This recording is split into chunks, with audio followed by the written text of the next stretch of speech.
E no vídeo de hoje estaremos dando continuidade às aulas de protozoários e estaremos falando das doenças causadas por esses organismos. Se você ficou curioso e quer saber mais sobre esse assunto, se ajeita aí e vem comigo!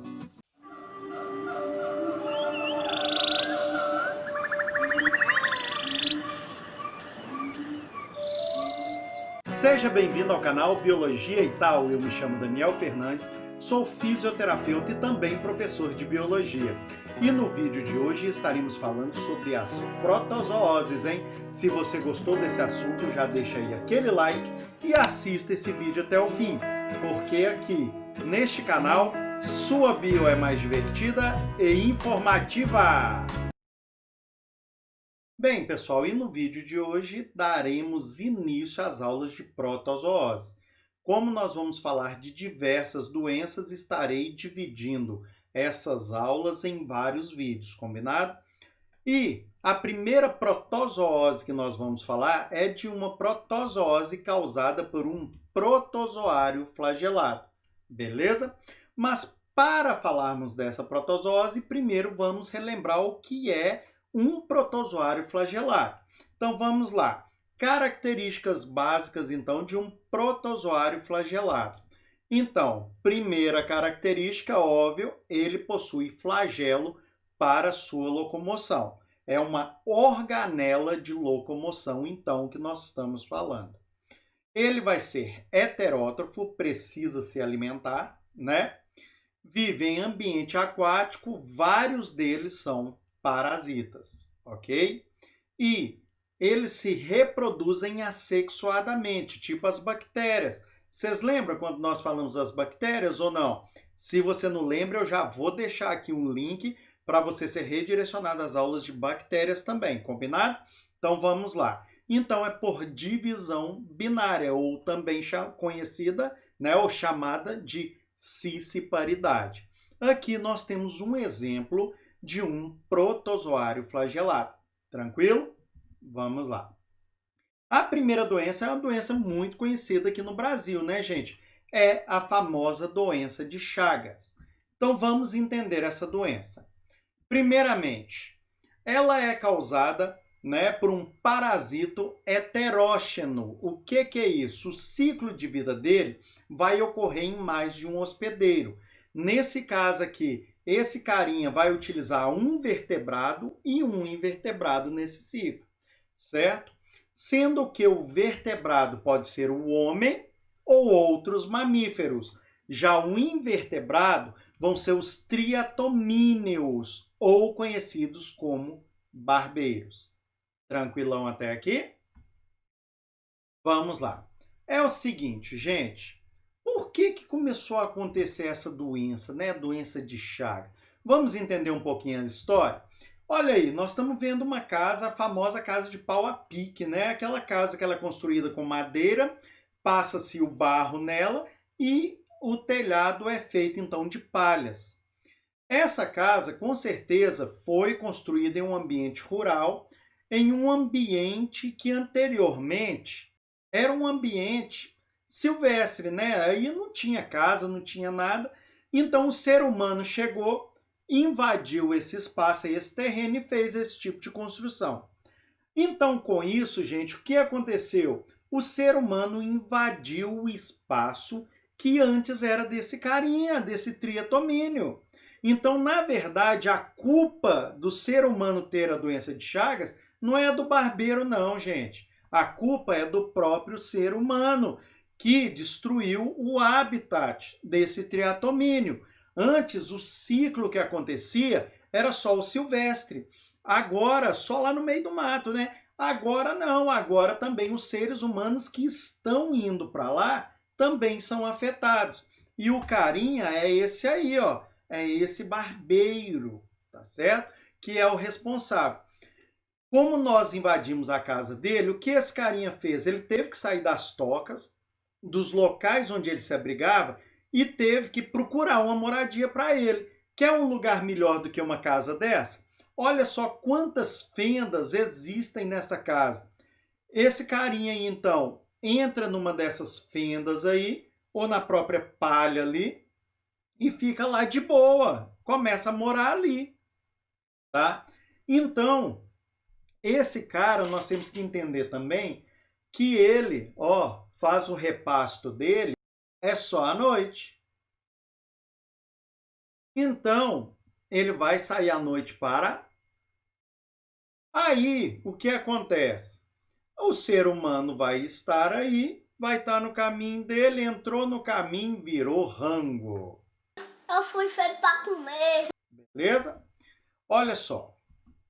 Aí nós temos então o Trypanosoma cruzi sendo mostrado nessa imagem, tá certo? Do lado aqui direito, nós temos aqui um breve ciclo. O vetor, gente, é o triatomínio e é conhecido como barbeiro. Por que barbeiro? Porque geralmente ele pica o ser humano na face. Então olha aí um barbeiro aí de lado, né, fazendo a barba aí do rapaz, né? Então por isso fez-se essa referência por causa do barbeiro mesmo que faz a nossa barba, né? Falar nisso amanhã tem que fazer minha barbinha, né, para ficar bonitão. Vamos lá. É o seguinte, um dos sintomas aí que nós vamos ter então nessa doença, né, e o mais conhecido é a cardiomegalia. Quando eu falo megalia, gente, presta atenção. Eu estou me referindo a um órgão então que ele ficou maior, ele cresceu. Então há um aumento então do tamanho do coração. Geralmente o coração tem assim, ó, o tamanho de um punho fechado, ó. Esse daqui seria mais ou menos o tamanho do meu coração. Cada um tem um tamanho de punho, né? Então seria mais ou menos essa medida. Agora o coração fica muito maior. E nós sabemos que aqui na região torácica ele tem um espaço restrito. Então vai começar a dar problemas, né? Gente, a profilaxia é evitar o contato com o barbeiro. Como? Nós vamos estar falando. Olha só o ciclo desse carinha. O inseto, gente, esse triatomínio, quando ele pica para fazer o repasto dele, ele defeca ao mesmo tempo. E quando ele defeca, nas fezes dele, nós vamos ter esse protozoário. E esse protozoário nas fezes, ele vai estar na forma que nós chamamos de tripomastigota. Essa forma tripomastigota é a forma infectante para o ser humano. Então, olha só, o barbeiro fez o repasto, aí ele fez o cocô. A pessoa ali está dormindo e tal, aí pega, vem assim e coça o rosto. Quando ela coça, ela leva as fezes do barbeiro, as fezes que estão, né, no caso, com esse agente infectante, para a corrente sanguínea, lá para o machucadinho. Dessa forma, tem-se a infecção pelo tripanossoma, ok? Agora, olha só, gente, a forma tripomastigota vai invadir as células. Quando ele invade, ele se transforma, tá? Ele fica de outra forma, que nós chamamos de amastigota. Essas formas amastigotas, elas vão se multiplicar dentro das células. A hora que chega a um certo ponto, elas voltam de novo à forma tripomastigota, rompem as células e saem infectando aí novas células. Aí o que vai acontecer? Vem um outro barbeiro, né, aí nessa pessoa que já está infectada, e vai sugar o sangue dessa pessoa com as formas tripomastigotas. Quando essa tripomastigota chega no intestino do triatomínio, ela vai se transformar em outro tipo, que é o epimastigota. E lá no intestino, então, do barbeiro, né, do triatomínio, ele vai se multiplicar e novamente vai se transformar em tripomastigota. Olha que coiseira, né, gente? Então anota aí, vai anotando. E quando ele se transforma em tripomastigota, ele está lá no reto, ali nas fezes do barbeiro. Então, quando ele fizer novo repasto, recomeça novamente o ciclo. Pode ficar tranquilo, calma. Um pouco mais à frente, eu vou deixar aqui para vocês o resumo dessas fases, qual a forma em cada etapa. Combinado? Vamos lá. Gente, olha só, eu tenho aqui as três formas. Eu tenho a mastigota, que é essa redondinha, né? Tenho a epimastigota, que vai ser lá no intestino, lembra do triatomínio? E a tripomastigota, que é a forma infectante. E eu coloquei para vocês cinetoplasto e núcleo. Gente, o cinetoplasto é uma mitocôndria única que vai ter nesse carinha e ela é rica em DNA mitocondrial. Tranquilão? Olha só, a gente olha assim e pensa assim, pô, tem aí esse flagelo, então o carinha deve nadar nessa posição que ele está para baixo, né? Mas nós nos enganamos, ele nada é o contrário. Seria, nesse caso aí, seria para cima, não para baixo. Olha que interessante. Então, eu vou apresentar para vocês cada uma dessas formas e como que nós vamos conseguir definir qual é uma, qual é a outra. A mastigota é fácil, não é? Olha aí, é uma bolinha. Pronto, acabou. Essa bolinha vai acontecer aonde? Quando ocorre a infecção das células, então, no hospedeiro vertebrado, e ocorre a multiplicação. Beleza? Vamos lá, passo a passo. Olha só. Essa aqui é a forma tripomastigota.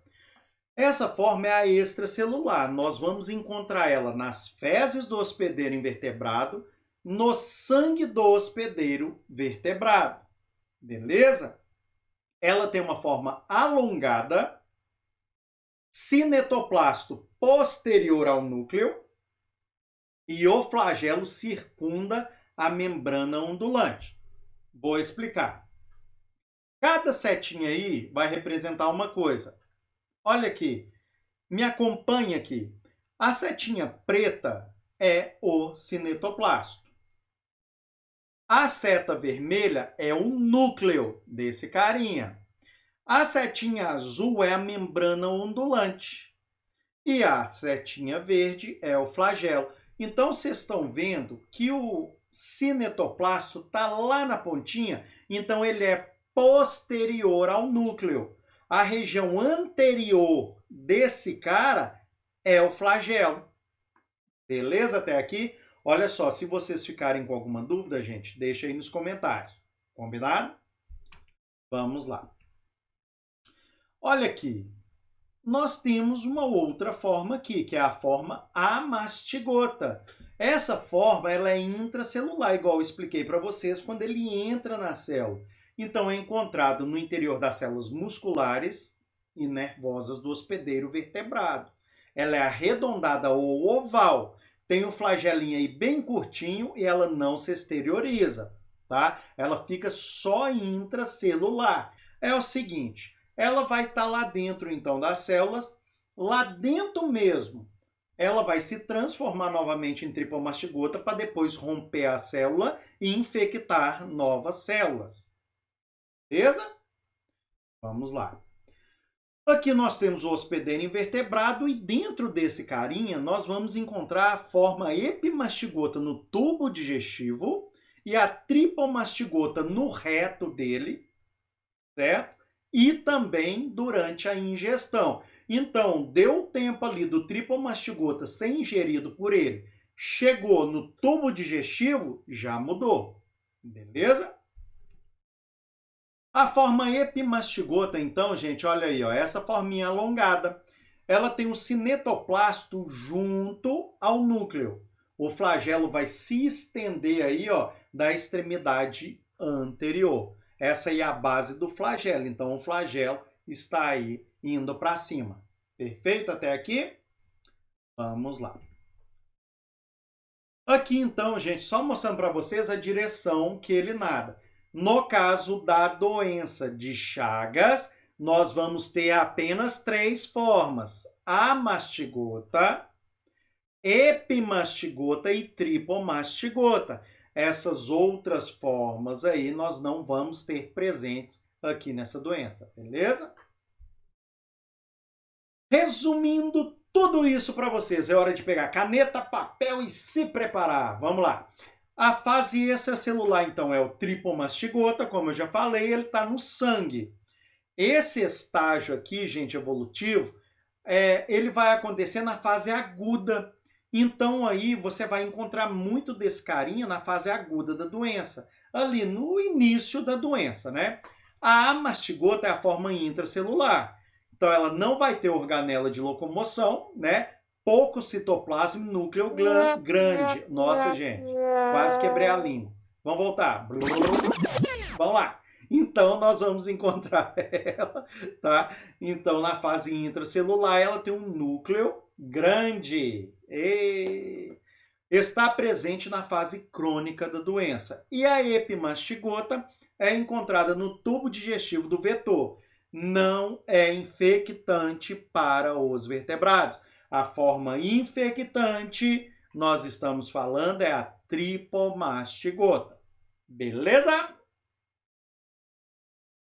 O que mais, Daniel? Vamos lá. Os sintomas. Na fase aguda, gente, que é a primeira fase, nós vamos ter sinais característicos, tá?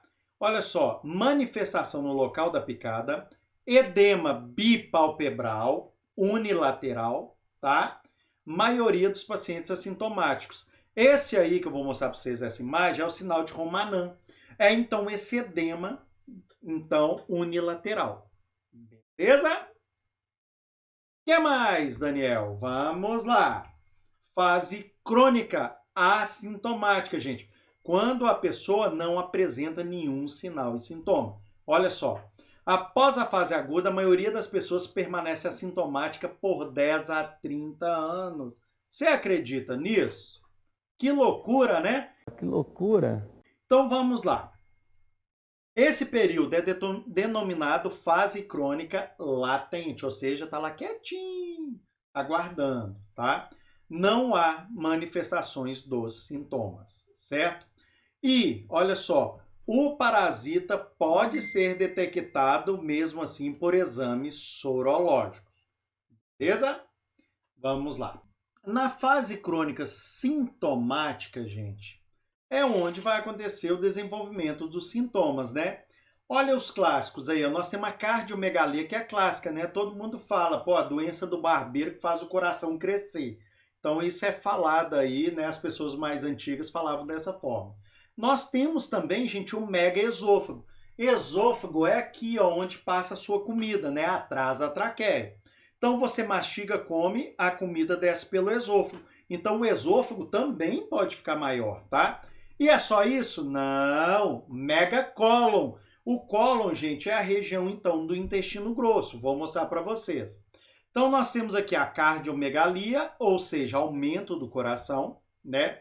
Nós temos, então, o megaesôfago, que ele aumenta, então, ali o diâmetro dele.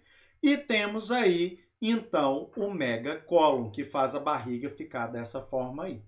É muita coisa ruim para uma doença só, né, gente? Fala a verdade. Deixa aí nos comentários se você conhece alguém que tem essa doença e tal, porque antigamente existia muito. Deixa aí nos comentários se na sua região acontece muito essa doença aí. Combinado? Prevenção, então, é essa parte que é uma das mais importantes, né?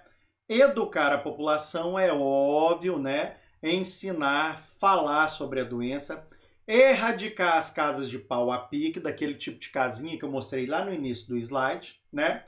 Construir casas de alvenaria sem esconderijos para os barbeiros. Se tiver fresta, gente, vai dar... Já avisei que vai dar merda isso. Problema de novo, tá? Então vai dar M. Vamos lá. Ocupação racional do espaço geográfico, não ficar invadindo territórios, então, que não são nossos, são dos animais, não é verdade? Combater o triatomínio, que é o vetor, beleza? E fiscalizar agentes, que é muito importante. Para quem gosta muito aí, por exemplo, de um açaí, ficar ligado da onde vem esse açaí, hein? Ou mesmo em suco natural. Porque, gente, alguns produtos podem conter fezes desse barbeiro. Tem alguns locais que eles pegam lá, né, o açaí e tal, retiram, eles às vezes nem lava direito o fruto, vai barbeiro, vai pedaço de tudo junto. Gente, saiba a procedência do que vocês vão comer. Combinado? Bem, pessoal, vamos ficando por aqui. Se vocês gostaram mesmo dessa aula, deixa aí aquele like, se inscreve no canal e ativa o sininho para receber todas as notificações. também compartilha com seus amigos, combinado? Obrigado a você que assistiu esse vídeo até o fim e fica ligado que eu vou dar continuidade nessas aulas, hein? Um grande abraço a todos, fiquem com Deus e até a próxima!